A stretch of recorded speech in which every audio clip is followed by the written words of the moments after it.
Class 12 पाठ 4 कैमरे में बंद अपाहिज, इसका तीसरा पद। सोचिए बताइए आपको अपाहिज होकर कैसा लगता है।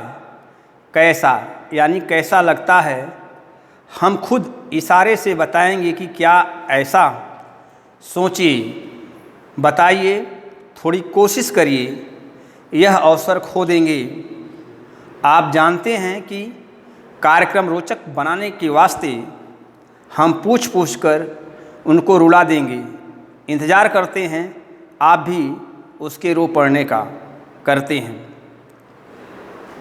कवि रघुवीर सहाय जी ने, जैसा मैंने पहले 2 पद्यों में बता दिया, कि दूरदर्शन के संयोजक अपने कार्यक्रम को अच्छा बनाने के लिए उस अपंग अपाहिज व्यक्ति के दुखों को कुरेदने का कार्य करते हैं, कुरेदते हैं, उससे तरह तरह के प्रश्न पूछते हैं। इस प्रस्तुत अंश में कवि यह कहता है कि वह संपादक या संयोजक उससे बार बार प्रश्नों के उत्तर देने के लिए कहता है, और जब वह उत्तर नहीं दे सकता है या नहीं दे पाता है तो वह सोचने के लिए और कुछ समय देता है, तथा फिर अन्य नए प्रश्नों का उत्तर बताने के लिए उसे विवश किया जाता है। उसकी पीड़ा से, यानी अपाहिज से जो पीड़ा होती है अपाहिज के द्वारा, उसकी पीड़ा को, कष्ट को और आगे प्रदर्शित किया जाता है।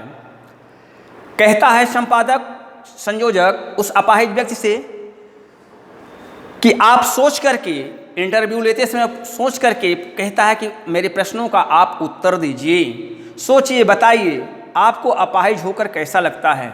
आप अपाहिज हो गए हैं, इस अपाहिज होने की स्थिति में आप किस प्रकार का अनुभव करते हैं, यानी आपको कैसे अपने जीवन को व्यतीत करने में किस तरह की फीलिंग, किस तरह का अनुभव महसूस होता है, उसके बारे में हमें बताइए।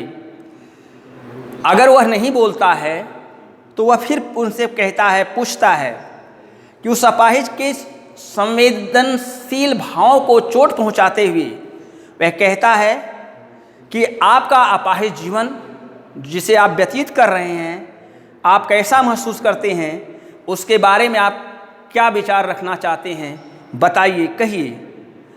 यानी कि अर्थात जीवन के उसके दुख दर्दों का सामना करने में उसने कितना संघर्ष किया है, वह उसे कितना कष्ट पहुंचाया है, उसके विषय में वह जानना चाहता है।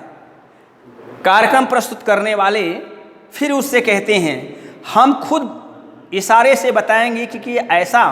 वह जब अपाहिज व्यक्ति उत्तर नहीं देता है तो वह कहते हैं, कुछ संकेत करके, इशारा करके उसको बताते हैं कि इस तरह की तकलीफ आपको होती है, इस तरह चलने में कष्ट होते हैं, सोचिए बताइए। जब वह नहीं कुछ बोलता है तो फिर वह कहता, सोचिए सोचिए, जरा सोच कर बोलिए, सोच कर मेरे प्रश्नों का जवाब दीजिए। यह अवसर खो देंगे अगर आप मेरे प्रश्नों का उत्तर नहीं दे पाएंगे, तो ऐसा अवसर आपको साक्षात्कार का फिर न जाने कब मिलेगा या नहीं भी मिल सकता है। इस अवसर का लाभ आप नहीं उठा सकेंगे। आप जानते हैं कि कार्यक्रम रोचक बनाने के वास्ते यह कार्यक्रम मेरा, जो मैं जिस कार्यक्रम को मैं प्रस्तुत कर रहा हूं आपके द्वारा, यह मेरा कार्यक्रम अच्छा से अच्छा बने, अत्यंत रोचक हो, जिसको ज़्यादा से ज़्यादा लोग देखने के इच्छुक हों। दूरदर्शन पर हम पूछ पूछ कर उसे रुला देंगे। वह संपादक उसकी भावनाओं को चोट पहुंचाते हुए बार बार ऐसे प्रश्न पूछता जाता है, ऐसे दुखदायी प्रश्नों को करता जाता है, जिसको सोचकर वह अपाहिज व्यक्ति रोने के लिए विवश हो जाता है, लाचार हो जाता है।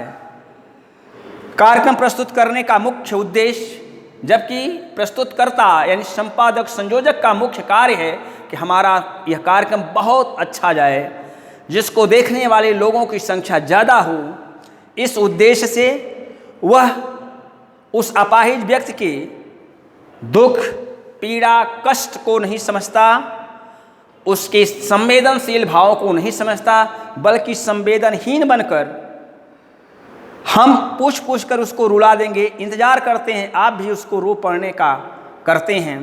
वह कहता है कि आप जानते नहीं हैं, आप जो भी जवाब देंगे उससे इस समाज के लोग एक अपाहिज व्यक्ति को कितने कष्ट सहने होते हैं या कितना कष्ट वह सहन करके अपना जीवन व्यतीत करता है, इसका अनुभव होगा मेरे इस कार्यक्रम के द्वारा। क्योंकि वह अपने कार्यक्रम को अच्छा बनाना चाहता है और वह यह कहता है कि इस विषय में दर्शक मेरा इंतज़ार कर रहे हैं, आपके प्रश्नों के जवाब का इंतज़ार कर रहे हैं। उसे किसी की पीड़ा, किसी के दुख, किसी के कष्ट से कोई लेना देना नहीं है। वह दूसरों के दुख दर्द के द्वारा आनंद उठा सकने के लिए यह कार्यक्रम बना रहा है, ऐसा कवि कहता है।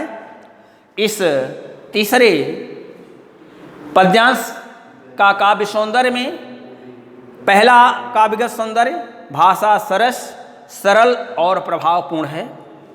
इसमें अनुप्रास और पुनरुक्ति प्रकाश अलंकार का प्रयोग किया गया है, प्रश्नोत्तर शैली का प्रयोग किया गया है। इस वीडियो में बस इतना ही। धन्यवाद।